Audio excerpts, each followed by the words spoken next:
Hello বন্ধুরা, আজকে হবে আর মাছ আলু দিয়ে ঝোল। আলুগুলো ভেজে রেখে দিয়েছি, এবার আর মাছটা ভেজে নিচ্ছি। আর এদিকে ভাত বসানো হয়েছে। আজকে সব রান্নাঘরে একদম অপরিষ্কার, সব পরিষ্কার করতে হবে, বুঝেছো? আজকে কোনো কাজের শরীরটা ভালো লাগছে না, কোনো কাজই করতে ইচ্ছা করছে না। এবার মাছটাকে একটু ভেজে নেই, তারপর আসছে। এবার মাছটা রান্না করব। তেল দিলাম, ফোড়ন দেবো। ফোড়নে জিরে, একটু কালো জিরে দিয়েছি। এবার মশলাটা দিয়ে দেবো। ফোড়নটা যখন হয়ে যাবে, এই যে রেগুলার মশলা, আদা, জিরে, লঙ্কা বাটা, তেজপাতা, টমেটো, একটু পোস্ত বাটা আছে, সবটা দিয়ে একটা, এটার মধ্যে নুন, হলুদ, সামান্য মিষ্টি সব দিয়ে দিয়েছি। এবারে এটা মশলা তেলের ভেতরে ঢেলে দেবো। এই যে মাছটা ভেজে রেখেছি, আর মাছটা বেশি ভাজতে নেই, মোটামুটি একটু ভেজে রেখেছি, একটু হালকা লালচে হয়েছে। এবার মশলাটা কষানো হয়ে যাবে ভালোভাবে, তেল ছেড়ে আসা অবধি মশলাটা কষানো হবে। বাটিটা দিয়ে একটু জলও দিয়ে দিলাম। কোনো কিছুই অপচয় করতে নেই, বলো বন্ধুরা তোমরা? অপচয় ঠিক নেই। এবার দেখো কত বাসন পড়ে রয়েছে, সব এগুলো এখন মাজবো, দুধটা জাল দেবো, প্রচুর কাজ। আজকে আর পিউ শুয়ে নেই, এখন এই রান্না হবে, তারপরে ঠাকুর পুজো, স্নান সব করবো, অনেক বেলা হয়ে যাবে। একটা শরীরটা খুব একটা ভালো নেই।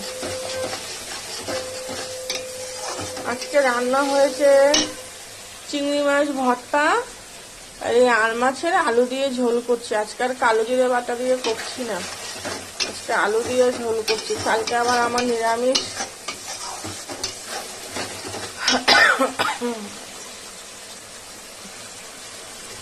তোমাদের কার কার বাড়িতে কি কি রান্না হয়েছে বলো? আর সকালে আমরা খেয়েছি চাউমিন আজকে, আর আমার হাজবেন্ড খেয়েছে রুটি আর ডিমের অমলেট, বুঝেছ? সব এক একজনে এক একটা খায়। এই দেখো মশলাটা প্রায় কষানো হয়ে এসছে, দেখো তেল ছেড়ে দিয়েছে, মোটামুটি তেল ছেড়ে দিয়েছে।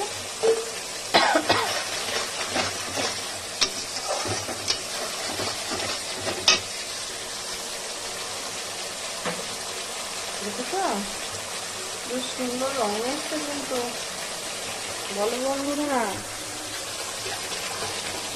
তোমরা পেঁয়াজ দাও তো এই আর মাছটাতে? মনে হয় আমি পেঁয়াজ দিই না, আমাদের পেঁয়াজ, সব মাছে পেঁয়াজ দিয়ে আমরা খাই না, কিন্তু জানি এখন দেয়, প্রচুর লোকই পেঁয়াজ দেয়।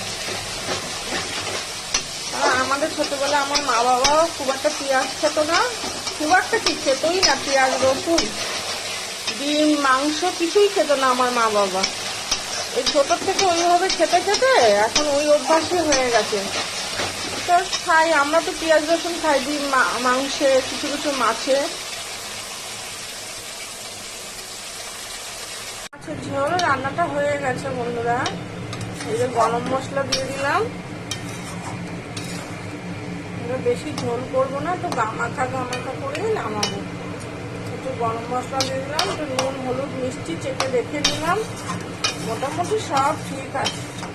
আমরা একটু চাপা দিয়ে রেখে দিই, আস্তে আস্তে ও হয়ে যাবে। একটু ঢাকনা দিয়ে দিই।